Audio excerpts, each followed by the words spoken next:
ભરૂચ શહેર એ ડિવિઝન પોલીસે શહેર અને સુરત શહેરમાં થયેલ ચોરીનો ભેદ ઉકેલી શટર તોડ ટોળકીના 2 રીઢા સાગરીતો સહિત એક લબર મુછિયાને ઝડપી પાડ્યા હતા।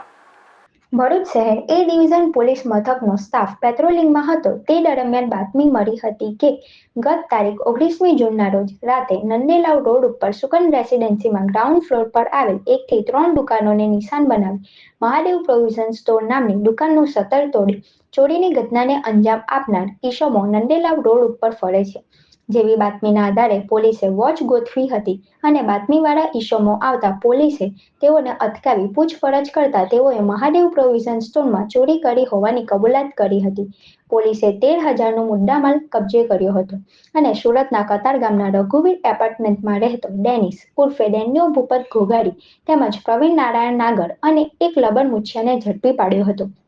ઝડપાયેલ રીઢા ગુનેગારો અલગ અલગ જિલ્લામાં ગેસ્ટ હાઉસમાં રોકાણ કરી દિવસ દરમિયાન રેકી કરી રાતે બંધ દુકાનના શટર તોડી ચોરીની ઘટનાને અંજામ આપતા હોવાની વૃત્તિ ધરાવે છે। ઝડપાયેલ ઈસમો વિરુદ્ધ અનેક જિલ્લાઓમાં ચોરીના ગુના નોંધાયેલ હોવાનું જાણવા મળ્યું છે।